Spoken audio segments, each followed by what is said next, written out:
With your hand laid in mine and the other in the breeze, I can live forever in this moment.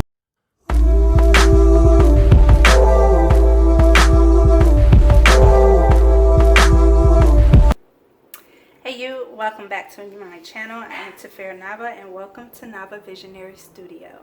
So this video I am going to do a tag, and it is a tag that's probably been around for about 3 or 4 years, so I'm late as I start my artist YouTube channel. So yeah, if you want to learn a little bit more about me and my art, keep watching. Okay, so first question is, what's your favorite experience as an artist?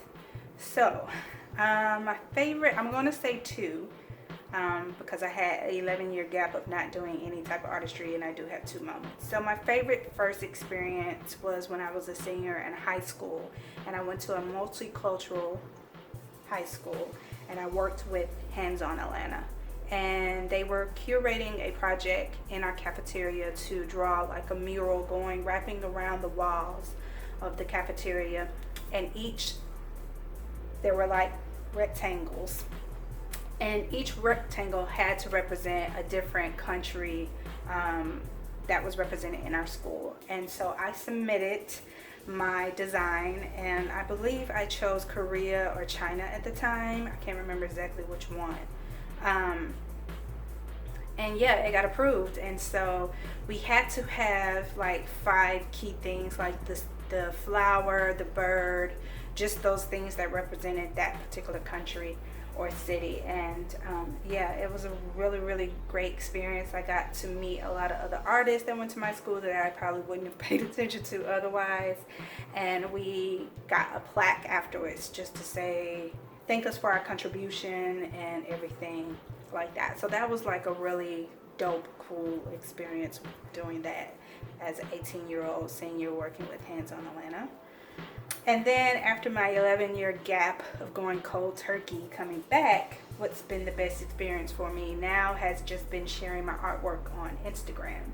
So I come from an era where that digital world and social media didn't exist, and now I get to share my artwork and see other artists' artwork all over the world. And just to get the love and support coming back after 11 years has been pretty awesome. Getting feedback, constructive criticism, and just the love and support that I've been getting has been a very encouraging and great feeling to come back to the art world. So those are my 2 experiences. All right, number 2, what's your least favorite experience as an artist? So my least favorite experience has been just myself.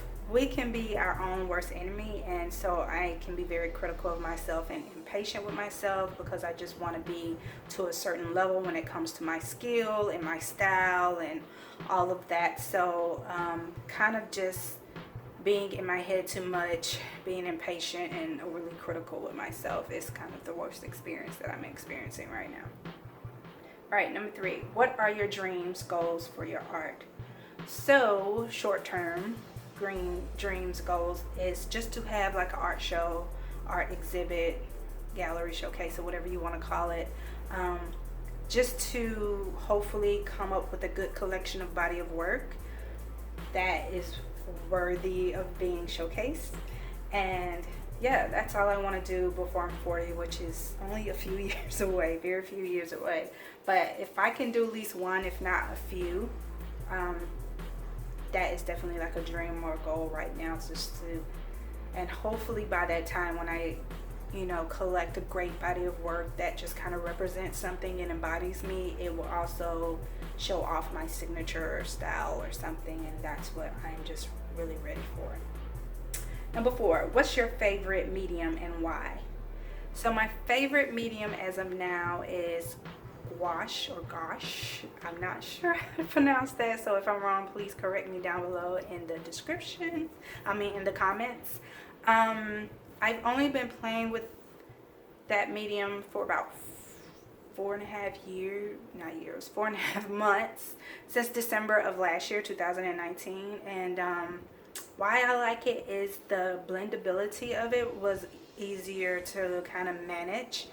And the fact that you can kind of, well, the one that I'm using for Arteza, I can kind of re-wet and manipulate a little bit more. And I just love the style that I find myself developing when I do like portraits and skin tones and things like that. Um, I've been really going to that when it comes time for me to paint my people and my portrait and my skin. That's my medium of choice, and I'm just really loving it, getting to know it more. So I can't wait till I really understand it and can use it better. All right, number 5. What inspired you to do art? Why do you love it? So I wouldn't say anything per se inspired me to do art. I discovered my natural talent for art through depression as a preteen. During school, during class, just kind of doodling on my notebook and inside textbooks and things like that. And though I did get in trouble for it, some of the teachers and people who saw it was like, wow, I think you have something. You might want to try to explore this and develop this. And they talked to my parents and my mom. So yeah, and I have always been a huge fan of comic books and those type of illustrations and drawings. And so I just tried to draw like that. I love the style and just the fact that you can, draw anything. It doesn't have to be logical. It doesn't have to make sense, but to use just that you can really use your imagination. And it was cathartic, very cathartic for me. And it was a form of escapism and expression. So that's probably why I love it too. All right, number 6. Sorry about that. What's your most favorite piece you ever made, and why is it special? So I wouldn't say it might be my most special piece. I guess the most kind of meaningful as of now has been one that I did for my mom when I was a teenager. I think I was in high school, probably my senior year. And I gave it to her for Mother's Day. It was on a huge poster, almost like a movie-sized poster. And my mom has always loved like Japanese decor. She loves the culture, she loves the food, she loves the music and all of that. So I drew her at the time a geisha with koi fish, and I gave that to her, and she really liked it. And she went to get it framed without me knowing, because she was going to re-gift it back to me.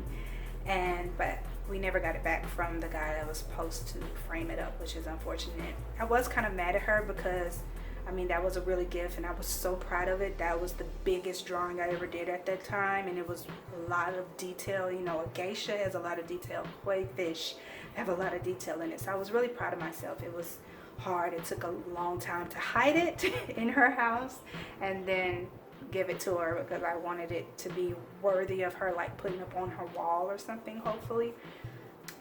So yeah, it's probably the most meaningful thing, and I wish we still had it so I can look back and see what my drawing skills was like. And it's unfortunate that guy never gave it back to us. All right, so number 8. What are your biggest art influences? So I think I just mentioned, like, I loved comic books. So originally, I'm gonna go back to like the original, all of those artists who drew comic books, from like X-Men, Ninja Turtles, all of those, Constantine, all of those type of Superman, which is my favorite.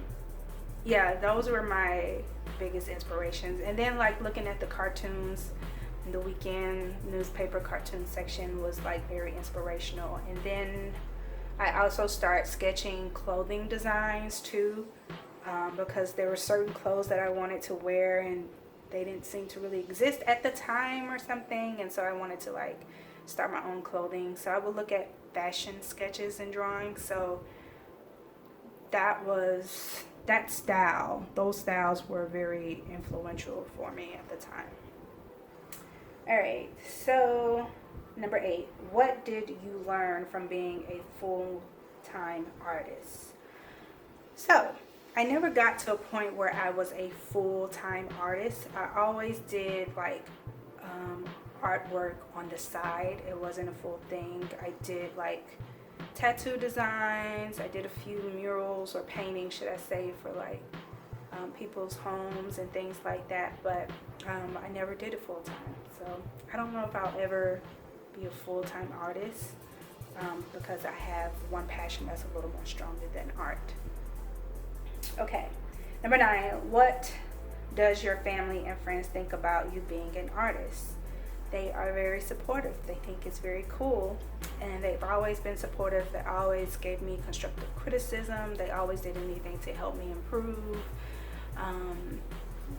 Yeah, and then also, you know, just keeping kind of a little bit of a more realistic side to it of just having something else, because being an artist, no matter what type of artist you are, music artist or what have you, it can be a little hard and difficult to have like a stable, consistent lifestyle, career, income. And so yeah, you have to balance both. But my family and friends have always been supportive of me, and I appreciate that. All right, number 10, was becoming an artist your childhood dream? If not, what was? So it was not my childhood dream. My childhood dream was to be some type of entrepreneur in the art slash entertainment area industry. I just felt like I knew I always was going to be some type of entrepreneur in one way or another, or I would be like have my own art studio, or be a clothing designer, and just have like my own line, but not per se just like an artist full time. I just knew I wanted to be an entrepreneur and be around the artistic industry, or even entertainment, meaning movies, and design art sets and clothing, and come up with poster drawings and all of that great stuff. Let's see, where are we? Number 11. What advice can you give to people who want to become more artistic or creative? My advice is to do just that. Be more artistic and be more creative. Yeah, like one of the greatest advice my dad ever gave me is don't waste your time in anything else but what you love, what you're passionate about, what inspires you, what makes you better. Do anything surrounding that. Be a part of anything that involves that for you. So that is my advice. I give you that same advice. Don't waste your time or your money, but in anything that is all about improving you, you know, self-improvement, self-awareness, self-betterment, empowerment in the area that you want. And definitely if it's artistic and creative, I say go for it. And if you can't do it full time, find a way. If it's reading books, if it's watching videos, if it's just spending 30 minutes a day drawing, sketching, making beats, writing lyrics and poems like I do, designing jewelry, pottery, whatever it is, find a way to express yourself artistically and creatively, because if you are that side of the brain, I feel like it's central to our happiness and being who we are and peace of mind. So do just that. Be artistic and be creative. All right, the next one. 12. Where were you supported to pursue your art as a child? Yes, as I said, my family and my friends were very supportive of me. My mom actually paid for art classes on the weekends. I went to art camps. I even worked at art centers when I could. So I was very blessed to have a very supportive community and family and friends around me. Okay, number 13. Do you make money off your artwork? I do make some. Yes, I do. I'm blessed. It would be great if it can be definitely consistent, another avenue of income for me. I'm definitely not opposed to it, but it has, yes. Number 14, what do you want to improve on or aspire to be with your future art? So what I want to improve on is just my overall skill, my overall technique, and definitely develop a style. I'm just ready to see that evolve and come through to the point where if you saw my piece somewhere, you would know without a doubt that that's a Naava art piece from Naava Visionary Studio. Like that would be a very accomplishing moment for me. I could pat myself on the back if that happens. So that's probably like what I want to improve on and aspire to be right now. Just to get to a place. I'm ready to like design that piece that I feel almost embodies me fully, even though I'm in like 4 genres with my art right now. I am feeling like I'm ready for that either collection of piece, maybe like 2 or 3 pieces, or that one piece that is truly to Naava, the visionary studio, All right, number 15. What feelings do you try to express in your art? Probably where I feel like I am and continuing to evolve into, and that's a sense of oneness, wholeness, acceptance, self-love, just enjoying moments more, being in the moment, in the now, being fearless, chasing after what I am passionate about. I hope I convey that no matter what genre my art is. I hope I can convey some of those emotions and feelings when someone looks at it. All right, 16. What is your favorite thing to paint and why? Like I said, I'm playing around with 4 different genres as far as my favorite thing to paint right now. Definitely like fantasy, supernatural stuff, so I definitely will have dragons and mermaids and fairies. I am that sci-fi person. If I love comics, 9 times out of 10 that's going to be the case. But I also love, so I'm doing a lot of couple style artwork pieces, and then I'm doing a lot of like women self-empowerment pieces too. So hopefully, I don't know if I'm gonna narrow down to one favorite thing, because I love all of those things. All of those things are a part of who I am.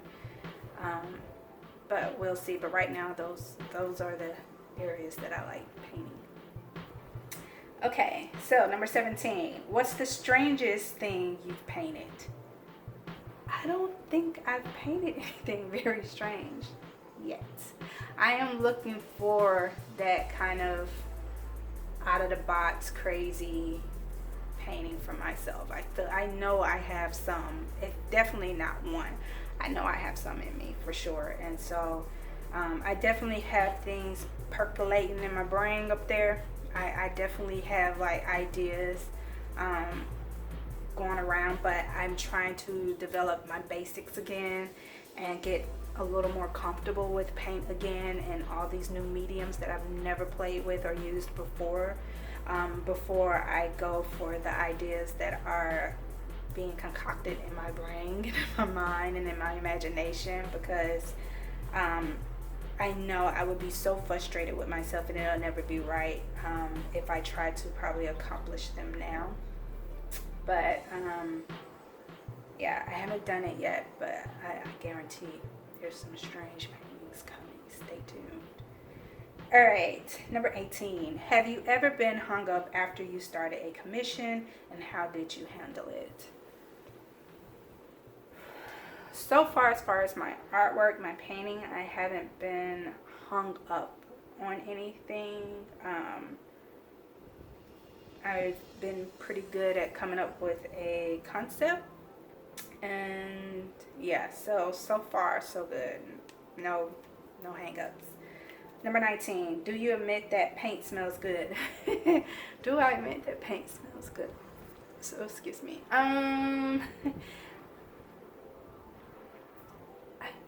Does it smell good? I like the smell of it. I like the smell of walking into an art studio. You can smell the pastels, the chalk, mineral oil, and all of that other stuff. Does it smell good? I wouldn't say if it smells good or bad. It's just, it smells like what it smells like. And sometimes you just get, it's like, oh wow, I love the smell of that, because it just kind of, it's reminiscent, you know what I'm saying? It's nostalgic. It's gets you in certain feels because you're just in this place. It creates this feeling. It's kind of like certain cologne perfumes, going to the beach, going to the pool, smelling somebody's cooking, You know, it just can bring back memories. It can put you in a mood. It can put you in a space.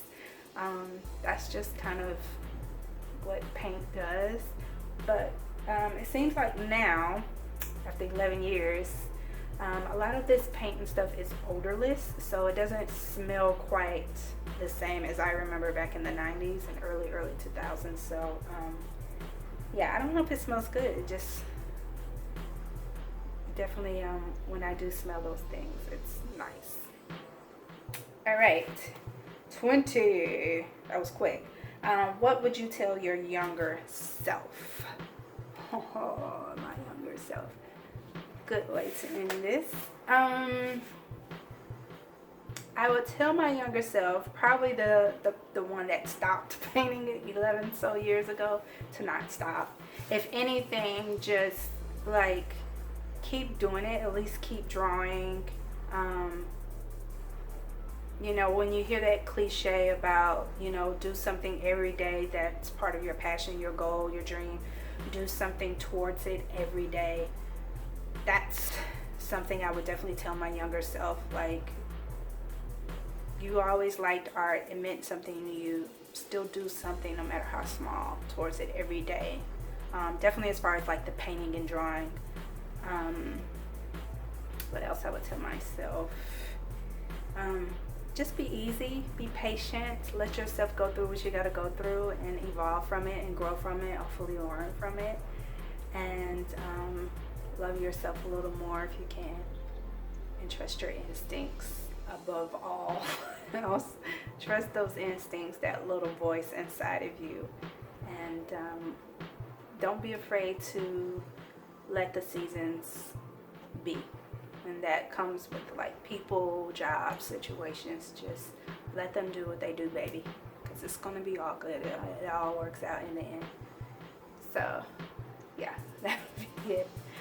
Well, that is it. Those are the 20 questions. I hope you guys enjoyed that and getting to know me a little bit more. And I can't wait to do more on this channel. I'm definitely trying to get a studio space ready so I can do some like paint with me's and some time lapse where you can actually see some of my progress with my artwork, from concept to sketch to finishing it, some of the like tools and supplies I use particularly, and just all of the fun stuff that I also like watching on other artists' YouTube channel. But they're definitely going to be done, of course, in my style, like everyone else is done in their style. And yeah, I hope you guys enjoyed this video. If you want to see more and you liked it, please subscribe, hit that notification button up top, that bell, so you'll know every time I upload, you'll be notified. And yeah, if you're not following me already, please follow me on Instagram at naava.art for all my postings of my art. And if you want to commission some work and purchase anything that I've done, you can DM me there and we can get that started. Again, thank you so much for watching this video. I love you guys. Please stay blessed. Pursue that which is so important to me. Carpe diem. Peace. Bye.